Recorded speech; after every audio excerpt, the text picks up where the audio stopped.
Welcome to my YouTube channel. This is second mock paper of secondary school teacher. As you know कि I have divided this paper into two parts. अगर आपने पहला part नहीं देखा तो उसकी link मैं डिस्क्रिप्शन में देता हूं, पहले वो देखें फिर इस वीडियो पे आएं। आज के इस वीडियो में हम रिमेनिंग 25 क्वेश्चंस को डिटेल में सॉल्व करेंगे। अगर आप सिंध पब्लिक सर्विस कमीशन की तैयारी कर रहे हैं तो आप अपने कंसिस्टेंट एफर्ट्स पुट करें। अंग्रेजी में कहते हैं कि consistency is what transforms average into excellence. अगर आप एक एवरेज कैंडिडेट हैं तो कोई मसला नहीं है, अगर आपके एफर्ट्स कंसिस्टेंट हैं, अगर आप मेहनत कर रहे हैं तो you can achieve any target.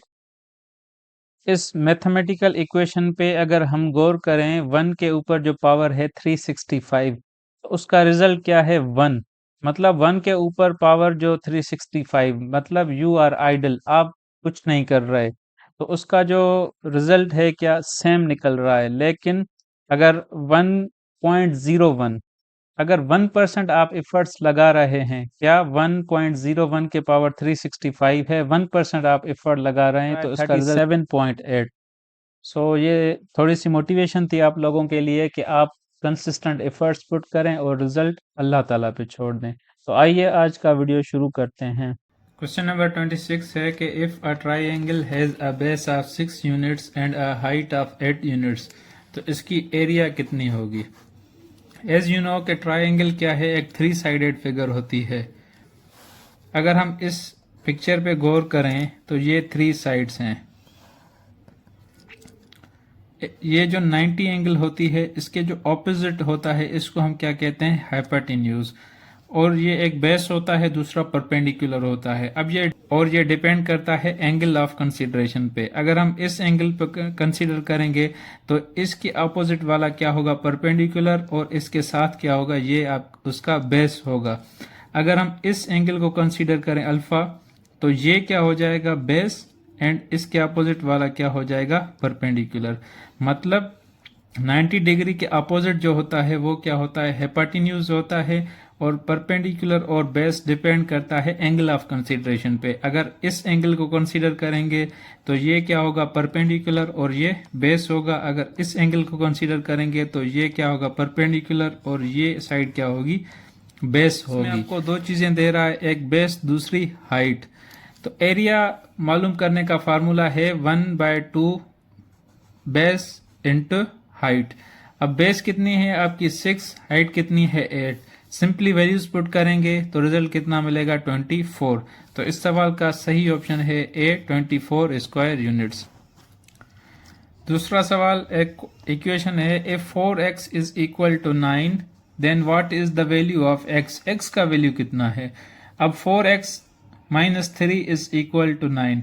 As you know कि ये आपकी क्या होती है, लेफ्ट हैंड साइड, और ये क्या होती है, राइट हैंड साइड। अब सिंपली हम क्या करते हैं, अगर कोई चीज इधर पे माइनस हो रही है तो क्या करेंगे, ये राइट साइड पे जाके क्या हो जाएगी, प्लस हो जाएगी। इसके साथ 9 के क्या होगी, प्लस होगी। अब x हमने यहाँ पे बचाना है, जितने भी वैल्यूज है वो ट्रांसफर करने हमने राइट हैंड साइड पे। अब बेसिकली ये होता क्या है, -3 है, हम left hand side right hand side पे क्या करेंगे, 4x minus 3 is equal to 9। 4x minus 3 मतलब दोनों साइड्स पे +3 करेंगे, तो 4x इज इक्वल टू कितना होगा, 9 + 3।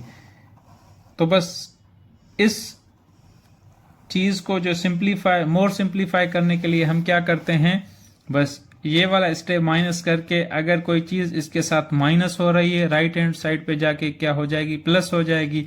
अगर यहाँ पे 4x + 3 होता तो वहां पे जाके क्या हो जाती, माइनस हो जाती। अब ये 4x इज इक्वल टू 12। अब ये 4x के साथ क्या मल्टीप्लाई हो रहा है, तो ये राइट हैंड साइड पे जाके क्या हो जाएगा, डिवाइड हो जाएगा। x इज इक्वल टू 12/4, तो x का वैल्यू कितना आएगा, 3। तो इस सवाल का सही ऑप्शन होगा ए। नंबर 28 है कि the sum of all the angles in a triangle is always. तो इस सवाल का सही ऑप्शन है सी, 180 डिग्री। क्वेश्चन नंबर 29 है कि अ मैन स्पेंड्स 3300। एक आदमी क्या करता है, 3300 रुपए खर्च करता है। ये उसकी तनख्वाह, मंथली इनकम क्या क्या है, 75% है। तो उसकी मंथली इनकम कितनी है, मतलब उसकी जितनी भी मंथली इनकम है वो उसका 75% खर्च कर रहा है, तो वो कितना 3300 बनता है। तो उसकी ओरिजिनल इनकम क्या है? लेट सपोज उसकी जो ओरिजिनल इनकम है वो क्या है, एक्स। तो 75% of x is equal to 3300, क्योंकि ये खुद इसमें स्टेटमेंट में बता रहा है कि वो 75% खर्च कर रहा है, तो 75% of x is equal to 3300। As you know x is equal to 1/100, ये परसेंट कितने 100 के बराबर होता है, तो 75 divided by x is equal to 3300। तो ये तो कैलकुलेटेड है, x is equal to 4400। Exams में एज यू नो आपके पास कैलकुलेटर नहीं होता, तो आपने क्या करना है, 75/100 into x is equal to, अब ये 100 इस x के साथ क्या हो रहा है, डिवाइड हो रहा है, तो यहाँ पे जाके क्या होगा, मल्टीप्लाई इंटू 100। और ये 75 क्या हो रहा है, इसके साथ मल्टीप्लाई हो रहा है, यहाँ पे आके क्या होगा, डिवाइड।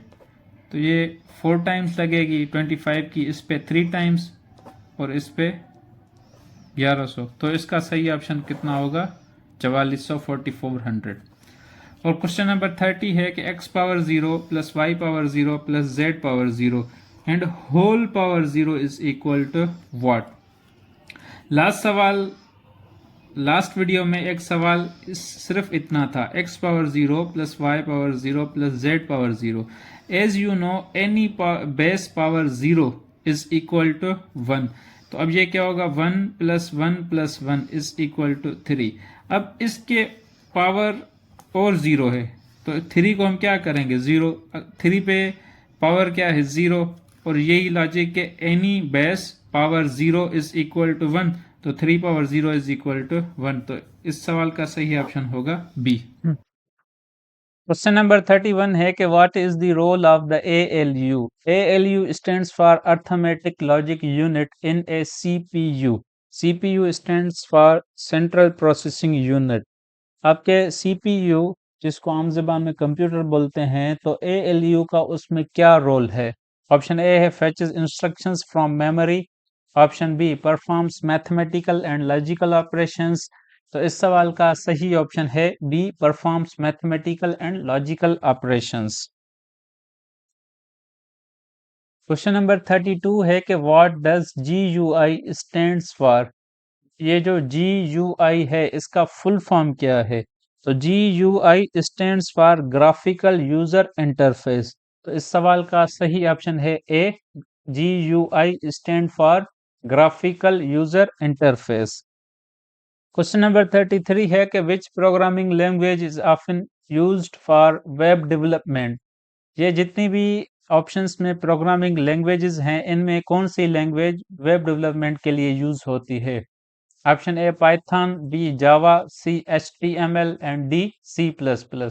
तो इस सवाल का सही ऑप्शन है C HTML। HTML stands for hyper text markup language. Question number 34 है कि which computer port is typically used for connecting a keyboard and mouse. Option A है HDMI, option B USB, option C ethernet and D VGA। तो इस सवाल का सही option है B, USB। And USB stands for universal serial बस। अच्छा, एक चीज आप नोट कर लें कि जो कंप्यूटर का पोर्शन है इसमें कई बार शॉर्ट फॉर्म्स आ जाते हैं, तो ये बड़े इंपॉर्टेंट शॉर्ट फॉर्म्स है, GUI, HTML, USB। एंड ये जो ऑप्शन ए है HDMI stands for high definition multimedia interface. And option D जो है VGA stands for video graphics array. Question number 35 है कि which of the following is a volatile memory type. Option A है ROM, B RAM, C HDD and option D है SSD। As you know कि there are two types of memories. एक ऐसी memory होती है जैसे ही आप कंप्यूटर ऑफ करते हैं तो वो उड़ जाती है, और एक इस तरह की मेमोरी होती है जब आप कंप्यूटर ऑफ करते हैं तो वो रिटेन रहती है। ऐसी मेमोरी जो कि अगर आप कंप्यूटर ऑफ करें तो ख़त्म हो जाए तो उसको क्या कहते हैं, वोलेटाइल। और ऐसी मेमोरी जो रिटेन रहे उसको क्या कहते हैं, नॉन वोलेटाइल। जो रैम है, RAM stands for random access memory, ये क्या है, आपकी वोलेटाइल मेमोरी है। और रोम, रीड ओनली मेमोरी, या HDD, hard disk drive, and SSD stands for solid state drive. इस सवाल का सही ऑप्शन है बी, रैम। रैम एक वोलेटाइल मेमोरी है, बाकी ROM, HDD, SSD they are non volatile या परमानेंट मेमोरी हैं। क्वेश्चन नंबर 36 है कि who is the author of the book to kill a mockingbird. तो इस सवाल का सही ऑप्शन है B, Harper Lee. Harper Lee is the author of the book to kill a mockingbird. Question number 37 है कि which country is known as the land of the rising sun. तो इस सवाल का सही ऑप्शन है C, Japan. अब Japan एक एशिया का कंट्री है जिसका जो कैपिटल है वो है टोक्यो, और जो उसकी करेंसी है वो है जापानीज येन। अच्छा, जापान को the land of the rising sun क्यों कहते हैं? इसके दो वजूहात हैं, दो रीजंस हैं। एक तो जापान का जो नेटिव जापानीज में जो नाम है उसको क्या कहते हैं, निपुन या निफुन। एक सवाल आता है कि Japan Japanese is known as, तो उसका सही ऑप्शन होता है निपुन। जस्ट लाइक ये निपुन पैंट्स जो बड़ी मशहूर पैंट है। ये जो वर्ड जापानीज है निपुन, उसका क्या मकसद है, origin of the sun, or the sun's origin. और दूसरी ये कि एज यू नो कि जो जापान की लोकेशन है वो है साउथ ईस्ट एशिया में, तो it is one of the few countries जहाँ पे सूरज की पहले किरणें पड़ती हैं। इस वजह से जापान को क्या कहते हैं, the land of the rising sun. अच्छा, ऑप्शन ए है चाइना। चाइना का कैपिटल है बीजिंग, और जो उसकी करेंसी है वो है RMB। ऑप्शन बी है साउथ कोरिया। कोरिया एक पेनिनसुला है चाइना के करीब। कोरिया पेनिनसुला पे दो कंट्रीज हैं, एक है आपका नॉर्थ कोरिया, दूसरा है साउथ कोरिया। साउथ कोरिया और north Korea were divided in 1945। North Korea का जो कैपिटल है वो है प्योंगयांग, और जो साउथ कोरिया का कैपिटल है वो है सियोल। 2013 की जो स्क्रीनिंग टेस्ट हुई थी फॉर PMS, उसमें एक सवाल आया था कि 38th parallel line divides which two countries. तो 38th parallel line divides South Korea and North Korea. Question number 38 है कि in which year did the Titanic sink. Titanic एक बड़ा बहरी जहाज था जो उस दौर का सबसे बड़ा शिप या जहाज था। It was going on its maiden voyage. अब मेडन कहते हैं पहली को, वॉयज कहते हैं कि जर्नी बाय सी और बाय स्पेस। तो ये बहरी जहाज कहाँ जा रहा था? It was going from Southampton England to New York United States of America.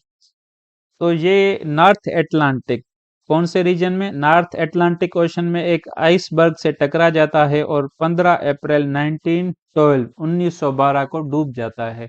इस सवाल का सही ऑप्शन है ए, 1912। क्वेश्चन नंबर 39 है कि which country's parliament is known as the Knesset. के जो है इसका साइलेंट है, तो इसको क्या पढ़ते हैं, नेसेट।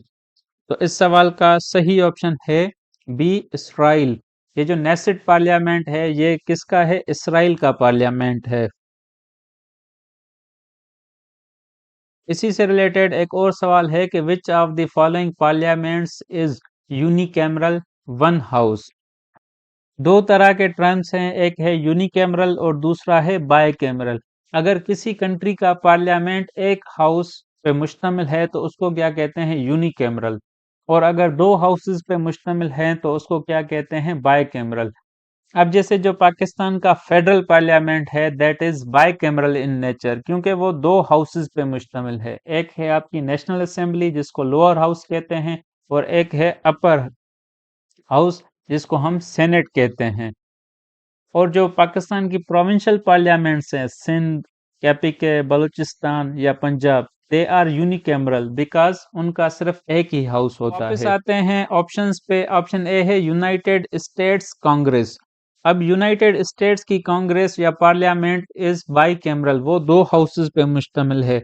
उसका एक हाउस है, उसको क्या कहते हैं, द हाउस ऑफ रिप्रेजेंटेटिव्स, और दूसरा हाउस उसको क्या कहते हैं, सेनेट।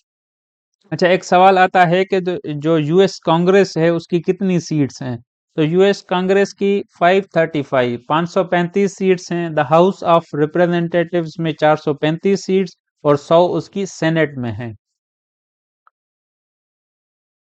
ऑप्शन बी है Australian parliament, that is also bicameral. Option C है Swedish Riksdag and option D है जापानीज नेशनल डाइट। तो इस सवाल का सही ऑप्शन है सी, स्वीडिश रिक्सडेग। अच्छा, इनमें भी जो कई दफा एक सवाल आ चुका है कि Riksdag is the parliament of, तो वो Riksdag is the parliament of Sweden and diet, national diet, diet is the parliament of Japan. Question number 41 है कि which mountain range runs along Pakistan western border separating it from Afghanistan. अगर इस map पे हम गौर करें तो पाकिस्तान के मैप को तीन तरह की माउंटेन रेंजेस हैं जो कि टच कर रही हैं।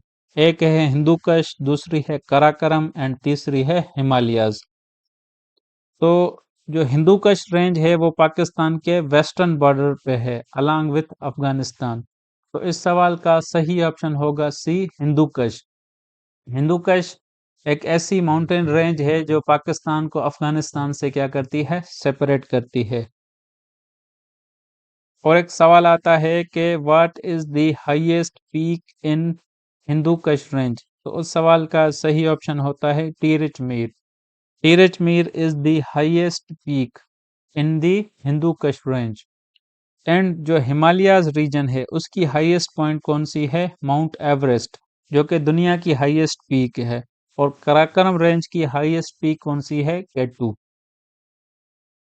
क्वेश्चन नंबर 43 है कि which Pakistani city is known as the city of gardens. तो इस सवाल का सही ऑप्शन है ए, लाहौर। अच्छा, इसमें ये टाइपिंग मिस्टेक हो गई है, थोड़ी क्वेश्चंस की डबलिंग हो गई है। अब आते हैं क्वेश्चन 44 पे। The first constitution of Pakistan was adopted in which year. इस सवाल का सही ऑप्शन है B, 1956। Pakistan came into being या पाकिस्तान आज़ाद हुआ था 1947 में। Till now there are three constitution of Pakistan. 1956 constitution ये कैम इनटू फोर्स हुआ था 23 मार्च 1956 को, और ये कब तक बना रहा, अक्टूबर 7 1958। एक सवाल आता है कि how many articles were there in 1956 constitution.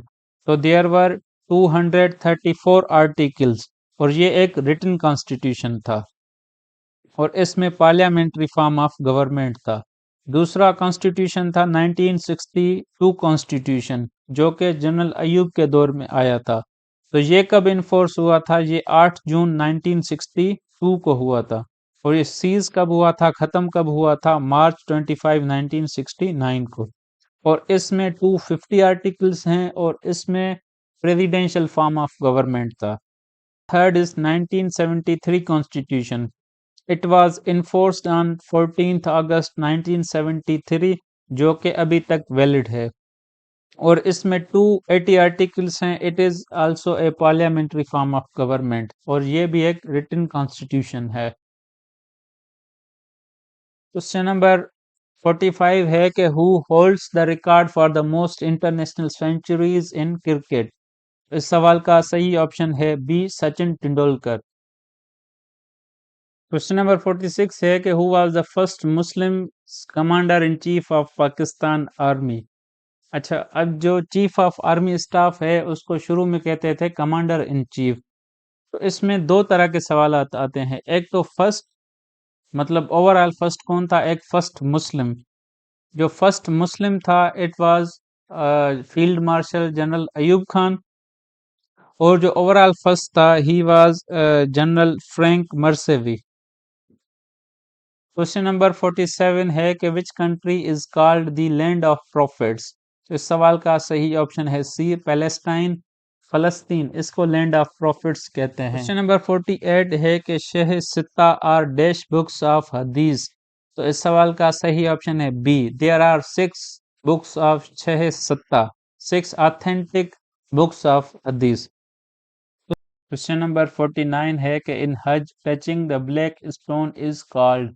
इस सवाल का सही ऑप्शन है ए इस्तिलाम। और ये जो ऑप्शन बी है सही, सही किसे कहते हैं? It is running between Safa and Marwa. And question number 50 last, the name Muhammad has been mentioned dash times in the holy Quran. तो इस सवाल का सही ऑप्शन है D 4। So this is the end of video. इस video को like करें, दोस्तों के साथ शेयर करें, so that maximum people can be benefited from my efforts. Thank you.